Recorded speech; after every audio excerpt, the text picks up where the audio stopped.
Hello everyone, welcome to in class. आज हम लोग देखेंगे प्रायोरिटी सेक्टर लैंडिंग के बारे में। आरबीआई कहता है कि जब बैंक्स अपने कस्टमर को लोन देते हैं तो उस लोन में से कुछ पार्टिकुलर हिस्सा यानी कि कुछ पार्टिकुलर परसेंटेज कुछ पार्टिकुलर सेक्टर्स को जाने चाहिए, जैसे कि agricultural sector, MSMEs, weaker sections. हम इसे ही क्या कहते हैं, प्रायोरिटी सेक्टर लैंडिंग कहते हैं। यानी कि बैंक जब अपने कस्टमर को लोन देते हैं तो वो अपने हिसाब से भी किसी को भी लोन नहीं दे सकते। उसमें से बैंक्स ऑब्लिगेटेड है जो टोटल लोन्स में से कुछ पार्टिकुलर परसेंटेज उन्हें कुछ सेक्टर्स को देना ही पड़ेगा। हम इसे ही क्या कहते हैं, प्रायोरिटी सेक्टर लैंडिंग कहते हैं। तो अब ऐसे लोन्स की, अब ऐसे पीएसएल की आवश्यकता क्यों होती है, प्रायोरिटी सेक्टर लैंडिंग की आवश्यकता क्यों होती है? क्योंकि कुछ ऐसे सेक्टर्स होते हैं जो काफ़ी ज़्यादा लेबर इंटेंसिव होते हैं और गवर्नमेंट के इंटरवेंशन के बिना सर्वाइव नहीं कर सकते। ये सेक्टर्स हैं agriculture, MSMEs, education, housing, export credits, weaker sections. अब प्रायोरिटी सेक्टर लैंडिंग के तहत हम लोग बैंकों का टारगेट देखते हैं।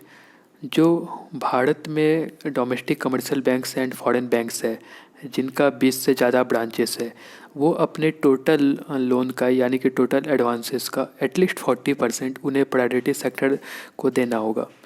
और अगर जिन फॉरेन बैंकों का अगर 20 से कम ब्रांच है तो ऐसे बैंकों के लिए टारगेट है 32%। अब इसके अंदर कुछ सब टारगेट्स भी है, जैसे कि 18% एग्रीकल्चरल सेक्टर को जाना चाहिए और 10% वीकर सेक्शंस को जाना चाहिए। अगर क्या होता है जब बैंक्स अपने इस टारगेट को मीट नहीं कर सकते हैं, अगर जिन बैंकों का भारत में 20 से ज़्यादा ब्रांचेस है, अगर ऐसे बैंक टारगेट को मीट नहीं कर पाते हैं तो जो शॉर्टफॉल आ रहा है तो इस शॉर्टफॉल को इन्हें आरआईडीएफ में रखना होगा, मतलब आरआईडीएफ को देना होगा। आरआईडीएफ क्या होता है, रूरल इंफ्रास्ट्रक्चर डेवलपमेंट बैंक, जिसे 1995 में 96 में रूरल इंफ्रास्ट्रक्चर को फिनांस करने के लिए किया गया था। रूरल इंफ्रास्ट्रक्चर प्रोजेक्ट्स को फिनांस करने के लिए किया गया था और इन्हें नाबार्ड द्वारा मेंटेन किया जाता है।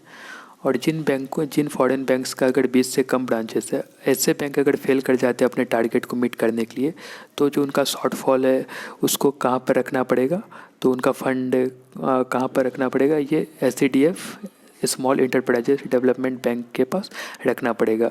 ये बैंक जो है सिडबी द्वारा मेंटेन किया जाता है, small industries development bank of India.